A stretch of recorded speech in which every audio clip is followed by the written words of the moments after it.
Hello दोस्तों, नमस्कार दोस्तों। आपको बता दें 5 अक्टूबर को हरियाणा में चुनाव हुआ, लेकिन दोस्तों चुनाव के नतीजे आते ही भारतीय जनता पार्टी पर दोस्तों कांग्रेस ने तगड़ा आरोप लगा दिया।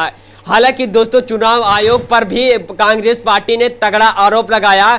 हरियाणा में चुनाव हुआ जिसके नतीजे बिल्कुल अप्रत्याशित हैं और यहाँ तक कि यह भी कहेंगे कि अस्वीकार्य हैं। जिस तरह की शिकायतें लगातार आ रही हैं, जयराम रमेश जी और मैं जिस कमरे में बैठे थे वहाँ भी लगातार शिकायतें हमारे नारनौल के कैंडिडेट राव नरेंद्र सिंह हो गए या पानीपत के कैंडिडेट हो गए, 3 जिलों से हिसार, महेंद्रगढ़, पानीपत, यहाँ से लगातार शिकायतें आ रही कि कैसे बैटरीज जो मशीन की थी वो 99%, जिन मशीनों की बैटरीज 99% थी उन मशीनों में नतीजा एक आया, हमें हराने वाला नतीजा आया, और जो मशीनें नहीं, जिनको छेड़ा गया, जिनकी बैटरी 60-70% जो स्वाभाविक होनी चाहिए थी, उसमें हम जीत रहे हैं हमारे कैंडिडेट। तो हम ये सारी शिकायतें इकट्ठी कर रहे हैं। हमारे कैंडिडेट्स ने वहां रिटर्निंग ऑफिसर्स को शिकायतें दी हैं। ये सारी शिकायतें लेकर हम चुनाव आयोग में जल्दी ही जाएंगे और अपनी शिकायत वहां दर्ज कराएंगे। इस तरह का नतीजा कहीं भी धरातल पे नहीं दिख रहा। आप लोग भी गए, हम लोग भी गए, सब घूम रहे थे। कोई ये नहीं मान सकता कि हरियाणा में इस तरह का अप्रत्याशित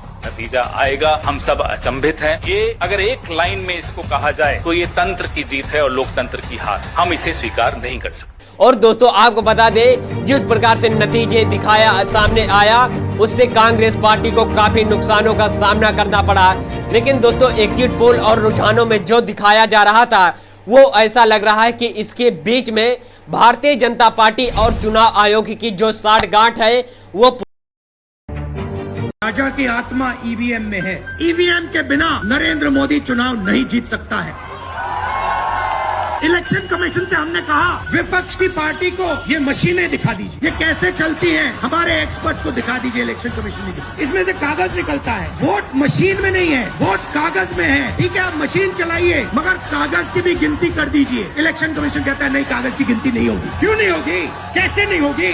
सिस्टम नहीं चाहता कि ईवीएम की गिनती हो जाए। मैंने सिस्टम अंदर से देखा है, मैं समझता हूँ सिस्टम को, इसलिए मोदी जी मुझसे डरते हैं। सब कुछ देखा है मैंने, सब समझता हूँ। मैं अंदर बैठता था उसमें, सालों में अंदर बैठा हूँ। कोई नहीं छुप सकता मुझसे और मुझे दबा भी नहीं सकते हैं। मोदी जी को दबा सकते हैं। नरेंद्र मोदी भाइयों और बहनों सिर्फ मास्क है, मुखौटा है। जैसे ये बॉलीवुड के एक्टर हैं, उनको रोल दिया गया है कि भैया आज सुबह आपको ये करना है, कल आपको ये बोलना है, परसों आप ये करोगे। सुबह उठ के समुद्र के नीचे जाओ, चलो सी प्लेन में उड़ो। 56 इंच की छाती नहीं है, खोखला भी अक्ति है। एलएन की सरकार आई, अरुण जेटली मेरे पास आते हैं और मुझे कहते हैं राहुल ये जो लैंड एक्विजिशन का मामला है तुम इस पर मत बोलो। क्यों नहीं बोलूं? जनता का मामला है, अगर बोलोगे तो तुम्हारे ऊपर हम केस लगाएंगे। लगाओ केस, मुझे कोई फर्क नहीं पड़ता। क्या कर लोगे मेरा? ईडी वाले आए, 50 घंटे बैठा दिया, अंत में पता है क्या बोलता है ईडी का अफसर? मुझे पता है क्या बोलता है? कहता है राहुल जी आप किसी से नहीं डरते हो, आप नरेंद्र मोदी को हरा सकते हो। हरियाणा की 20 सीटों पर फिर होंगे चुनाव। सुप्रीम कोर्ट पहुंचा मामला और चुनाव आयोग के निर्देश देने की मांग करते हुए सुप्रीम कोर्ट में दोबारा चुनाव आयोग कराने के लिए याचिका दायर की गई है। याचिका में इलेक्ट्रॉनिक वोटिंग मशीन यानी कि ईवीएम में गड़बड़ी और संदिग्ध नतीजों का आरोप लगाया गया है और याचिका में कहा गया है कि वास्तव में कुछ मामलों में एक ही मतदान केंद्र में इस्तेमाल की गई ईवीएम में यह विसंगति पाई गई। और पहला पिटीशन में ये है कि जो कांग्रेस पार्टी ने अपना 8 तारीख को इलेक्शन कमीशन ऑफ इंडिया से प्रेजेंटेशन दिया था, जिसमें यह बोला गया कि 99% से 70% की बैटरी चार्ज पाई गई, जिसमें कांग्रेस पार्टी जहां जहां बैटरी चार्ज हुई है वहां हार गई। मेरा प्रश्न यह है कि और जगह पर जहां ईवीएम यूज थी वहां पर 99% या 99% से लेकर के 70% की चार्ज नहीं हुई थी। सुप्रीम कोर्ट पहुंचा हरियाणा चुनाव का मामला। हरियाणा चुनाव को लेकर सुप्रीम कोर्ट में याचिका दायर कर दिया गया है और ईवीएम के गड़बड़ी को लेकर जो दोस्तों शिकायत एजेंसी नई दिल्ली हरियाणा इलेक्शन में 20 विधानसभा सीटों पर फिर से चुनाव कराने की मांग उठी है। चुनाव आयोग के निर्देश देने की मांग करते हुए सुप्रीम कोर्ट में एक याचिका जो दोस्तों दायर की गई और याचिका में इलेक्ट्रॉनिक वोटिंग मशीन में गड़बड़ी और संदिग्ध नतीजों का आरोप लगाया गया। सुप्रीम कोर्ट में याचिका दायर और दरअसल में प्रिया मिश्रा और विकास बंसल ने आदित्य नरेंद्र मिश्रा ने माध्यम से सुप्रीम कोर्ट में याचिका दायर किया गया है।